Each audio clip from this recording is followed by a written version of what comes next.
Hello, my name is Avalon Pierce. I'm 42 years old, and I'm a Christian therapist in Spokane, Washington. I always thought I understood what fasting was. After all, I grew up in a devout family, studied the scriptures, and even guided other women to practice fasting as a way to get closer to God. But nothing, absolutely nothing, prepared me for what I experienced. A few months ago, I died. Yes, my heart stopped. My body lay motionless on a cold stretcher at Sacred Heart Hospital. And in that instant between life and eternity, Jesus appeared to me, and he asked me a question that tore through my soul like an invisible sword.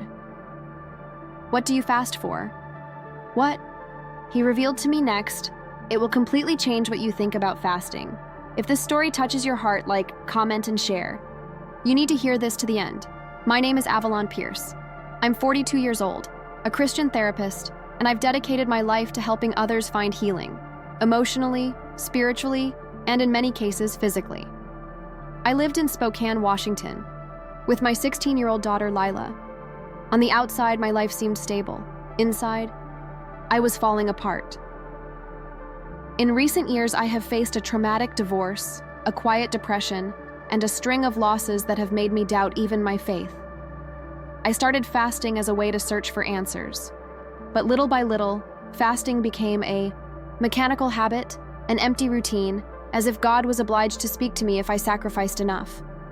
I told myself that I was seeking spiritual direction, but deep down, I just wanted to get away from the pain. Pretend control. And it was in this confusion of emotions and religiosity that my body began to give in. That fateful morning, and what led to my death, it was a Monday morning, gray and silent, like so many others in the Spokane winter. I was on my 11th day of fasting, just water, no solid food, no juice, no coffee, only silence, prayers, and a heart full of despair. I got out of bed already dizzy, with my head spinning and my stomach empty. As a whole, my knees were shaking, but my mind was gripped by a kind of spiritual obsession. If I go all the way, God will manifest himself. He will answer me. He's going to get me out of this valley. But I wasn't fasting by faith. I was fasting out of desperation, out of guilt, by attempt at control. That morning, I went to the bathroom to look at myself in the mirror. My face was pale, my eyes sunken. I looked like a shadow of the woman I once was. Suddenly, a sharp pain went through my chest. I tried to take a deep breath, but the air was not coming. I felt my body weakening, my legs failing, and everything went dark in a second. I fell to the ground with a dry thud. I only remember the sound of my head hitting the tile, and nothing else. My daughter Lila found me minutes later, unconscious. Her panic. I didn't hear it. The crying. I didn't feel it. I was no longer there. I was rushed to Sacred Heart Medical Center. According to the doctors, my heart had stopped for almost 3 minutes, but it was during those 3 minutes, those exact 3 minutes out of time, that something supernatural began to happen. The moment I left my body there was no pain, no screaming, no scare. What I felt was a lightness so profound that it is impossible to describe it with human words. It was as if I was freeing myself from an invisible prison, as if my spirit was floating, finally free from the weight of my body, from guilt, from hunger, from exhaustion, everything. When I opened my eyes, I was no longer in the bathroom of my house. I was suspended over a white room, lit with a soft light. It was the emergency room of the hospital, but I saw it from above, as if I were observing a distant scene. As a spectator of my own end, I saw doctors and nurses running around my body. My face was gray and my chest motionless. A nurse tried to revive me with shaky hands. A doctor shouted orders. I saw it all. I heard everything. But I didn't feel anything anymore. The strangest thing was the peace. It was an impossible peace, painfully beautiful. There was no fear, nor anguish, nor regret. Everything I carried on my shoulders, the guilt, the frustrations, the sense of failure as a mother, as a wife, as a servant of God, all of that was gone. I felt as if I was being enveloped by an invisible presence, and loving. I started to be pulled up, not with violence. It was a gentle call, as if someone held out his hand to me and said, "Come, you need to see it." And so I left the hospital behind. The land has disappeared, the voices are gone, and what came next? It forever changed what I believe about Jesus, about fasting, and about life. Suddenly, I was enveloped in dense darkness, but it wasn't a frightening darkness. It was like a silent void, as if everything was on pause, an absolute silence that seemed to last an eternity. Until I started hearing something. It was like a song, but it was not made of instruments. It was as if the light itself was singing, so I saw. First, a golden dot on the horizon, shining in the middle of nowhere. This point began to grow, expand, get closer, but not as an ordinary light. He was a living light. I throbbed, breathed, and crossed me. Every particle of that light seemed to know every mistake I made, every tear I hid, every thought I never dared to share with anyone. But still, that light loved me. It was then that he appeared. The figure began to emerge from the light, and there was no doubt. It was Jesus. Your eyes. Oh, his eyes. They were like endless oceans, not brown, not blue, but full of a color that doesn't exist here. Looking at him was like looking at someone who knows everything about you and yet smiles tenderly. He didn't have to say anything. His presence alone broke me. But then he spoke. His voice did not only echo in the environment. She spoke inside me. She was firm, but wrapped in compassion. Every word carried love and truth in equal measure. Avalon. You're seeking me, but why? I tried to answer. My words did not come out. Inside me, I wanted to scream, I love you, I need you, I just wanted answers, I wanted to run away from the pain. But he already knew. Then, with an even deeper look, he asked the question that broke me completely. What do you fast for? It was not an accusation. It was a revelation. It was at that moment that I understood. Jesus did not want me to impress him with sacrifices. He wanted my heart. He wanted the truth behind my fast. And the truth, it was bitter. What do you fast for? The question that changed everything. I stood there before him, unable to hide anything. Because before Jesus, there are no masks. There is no way to disguise intentions. There is no way to justify attitudes with rehearsed phrases or memorized verses. What do you fast for? The question reverberated inside me like gentle thunder. And then, he started showing me. Images began to emerge around me, as if I were surrounded by living mirrors. But they weren't just reflections. They were memories. Memories of what led me to fast so many times throughout my life. I saw myself, years ago, fasting before a job interview, waiting for God to open the right door. I saw another scene when my marriage was hanging by a thread, and I fasted for my husband to change. Then, fasting for healing, for direction, for deliverances. But in all those scenes, there was something missing. My delivery. I fasted by asking for something, demanding something, negotiating with God as if fasting were a spiritual currency to buy blessings. Jesus showed me that my fasting, while sincere at times, was often fraught with pride, emotional, manipulation, and attempted control.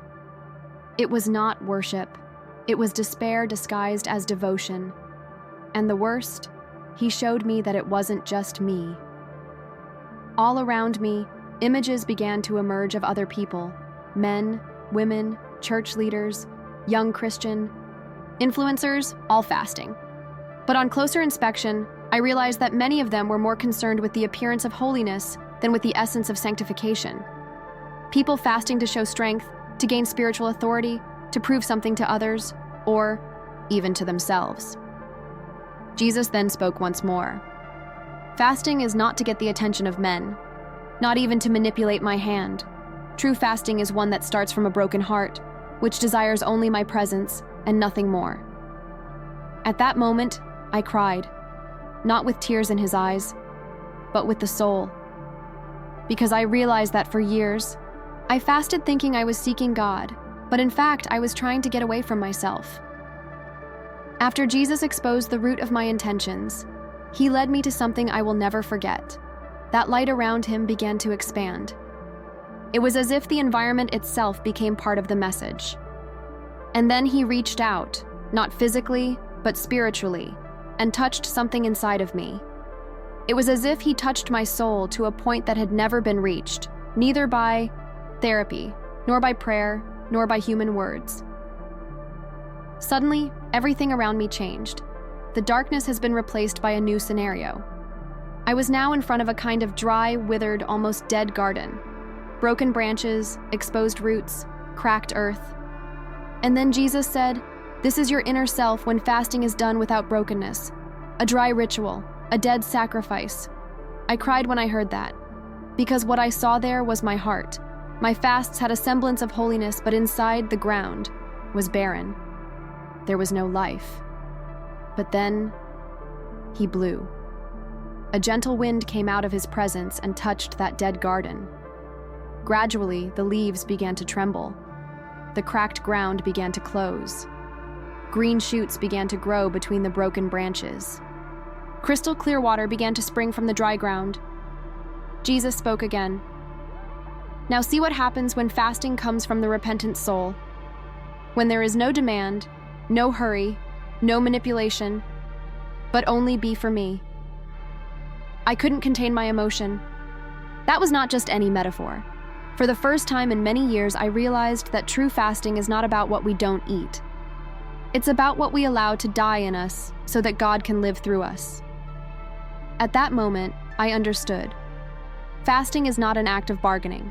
It's a delivery, a total surrender. And it was there that Jesus began to show me something even deeper. Images of people fasting with pride in their hearts. Shocking images. People fasting with pride in their hearts. Jesus reached out and a kind of window opened before me, as if I were seeing the world, but not with earthly eyes. It was as if I saw the souls behind the actions, the hidden intentions, what no one else saw. And then, the scenes began. First, I saw a well-dressed pastor in front of a crowd. He fasted publicly, made live broadcasts, counted how many days he had not eaten, praised his discipline. But his heart was full of pride. Jesus showed me that deep down, he did not fast to seek God's presence. He fasted to feel holier than others. Soon after, a young digital influencer with thousands of followers. She shared special recipes for fasting, recorded videos praying with a downcast face, talked about sacrifices for heaven. But Jesus made me see his real motivation was visibility, approval, spiritual status. I also saw a group of religious leaders fasting together. They had long periods of abstinence, but when they finished, they left judging the brothers who did not do the same. They used fasting as a yardstick of spirituality, not as an instrument of repentance. I even saw simple people, like a desperate mother fasting for days to try to force God to heal her son, but she didn't trust. She didn't deliver. He only demanded. Jesus then said to me, "Pride disguised as spirituality is more dangerous than overt sin, because he deceives not only others, but the very heart of man." These visions tore me apart. I saw people I myself admired, people who followed the Bible, who prayed, who said they loved Jesus, but that, deep down, used fasting as a tool of control or as a spiritual trophy. The worst part was when I saw myself, at various stages of life, repeating the same mistakes. Feigning surrender, but resisting. Asking for answers, but without trusting. It was like looking into a broken mirror and see all the pieces at the same time. True fasting, said Jesus, is not what impresses human eyes. It is what moves heaven, because of sincerity of heart. And then, he began to reveal to me the other side of this truth. The true power of fasting, when it springs from the broken spirit. After showing me all of that, the masks, the empty fasts, the hidden intentions, Jesus enveloped me again with his light. But this time, the atmosphere changed. It was as if the environment became denser, more laden with glory. Peace continued, but there was now power, a type of invisible energy that passed through the air like an electric current made of light and love. And then he said, "Now I'm going to show you what happens when someone fasts with a pure heart." At that moment, I saw a woman kneeling in a small room. She was silent, with her face against the floor, without makeup, without a camera, with no one around. There was nothing spectacular about the scene, no music, no crowd, only her, God, and a true cry. She was fasting, but not by bargaining. She fasted because she loved God's presence more than anything. She said with lips broken with tears, "Lord, I don't want anything. I just want to be close to you." At that very moment, I saw angels moving around her. I saw spiritual chains being broken in the lives of other people who weren't even in that room. I saw a shadow moving away from a relative of hers who was overcome with depression. I saw doors being opened in the invisible, and Jesus said, "This is the true fast." It does not only move the human heart, he moves the sky. When one empties himself out of love, I fill it with power. I also saw a young man who had fallen away from the faith. He fasted in secret. I didn't post, I didn't advertise. But in his room, he asked for freedom from addictions. Jesus showed me how, during that sincere fast, he himself visited the young man in spirit, strengthened his soul, and drove away forces that had dominated him for years. I saw mothers fasting for children with purity. I saw men in silence fasting in the midst of persecutions. I saw young people leaving social networks, distractions, and going to the secret with only a notebook, a Bible, and a torn heart. And I understood. The real power of fasting is not in how many days you can go without eating. It's in how much you're willing to die to yourself. Fasting with holy intent, Jesus said, is a weapon in the hands of the broken. It opens spiritual portals that religion will never touch. But then, his expression became serious. He looked at me deeply and said something that made me shudder. In recent times, fasting will be a decisive weapon, and that's when he showed me what was coming. Fasting will be a weapon in recent times. When Jesus spoke those words, the sky around us changed.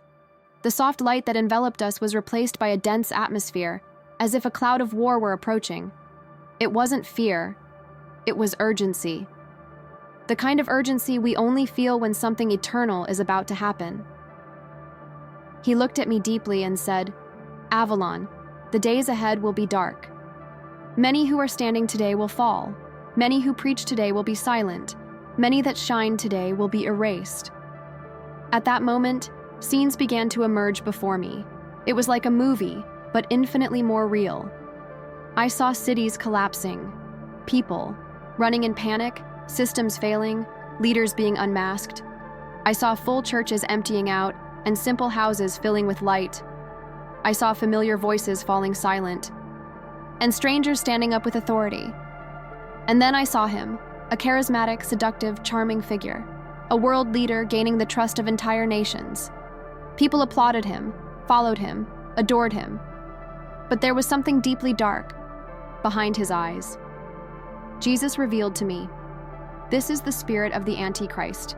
He will come disguised as a solution of peace, of justice, but their goal is to steal the faith of the chosen ones. And then he said authoritatively, fasting will be one of the only ways to discern deception. Yes. Jesus showed me that in the last times, fasting will not just be a spiritual practice. It will be an invisible weapon of war, a shield of discernment, a flame that will keep the lamps of the wise burning, as long as the world is plunged into distractions, corruption, and spiritual confusion. Those who fast in spirit and truth will be in tune with heaven. I saw a small group of men and women gathered in silence, fasting. They didn't seem powerful, but in the spiritual world, they were like pillars of light in the midst of darkness. His prayers tore through the sky. Her tears broke chains. Jesus then spoke. In the last battle, it will not be the most famous who will win. They will be the most surrendered. Those who know how to fast will hear my voice even when the whole world is silent. And at that moment, I understood. Fasting is no longer an option. It is part of preparing for the end. It was then that I felt something pull me back, as if my spirit was being brought back to the body. My mission was not yet over. The return to the body and the mission to reveal this truth, I felt as if I was being pulled by an invisible force, soft but firm, that was bringing me back. My spirit began to reconnect to my body like someone who wears a heavy suit after flying. Heavenly peace still enveloped me, but at the same time, my heart began to race. Suddenly, I opened my eyes. The white lights of the hospital blinded me for a moment. I heard distant voices, alarms, crying. Lila, my daughter, was by my side holding my hand and repeating, "Mom, you're back. Jesus brought you back." Her tears flowed over my skin, and deep down I knew I wasn't the same anymore. Something had been ripped out of me, and something new, eternal, had been planted in the place. Over the next few hours, the doctors were confused. "It's a miracle that your heart came back so fast. You don't have sequelae. It's as if your body has received energy from somewhere." But I knew that wasn't energy. It was purpose. With every beat of my heart, the voice of Jesus still echoed, "What do you fast for?" He left me alive with a mission to reveal this truth to as many people as possible. Today, I tell you this story not to impress you, but to wake you up. Many are fasting for routine, out of vanity, out of fear. But the fast that moves heaven is the one that is born of a surrendered heart.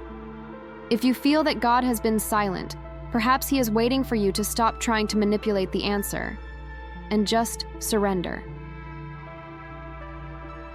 I died.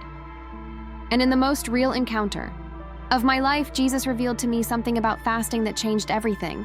And now, it's up to you. If this message touched your heart, don't keep it to yourself. Like this video, comment below, and share it with those who need to hear this truth. Let's awaken hearts together and prepare the people for the days to come.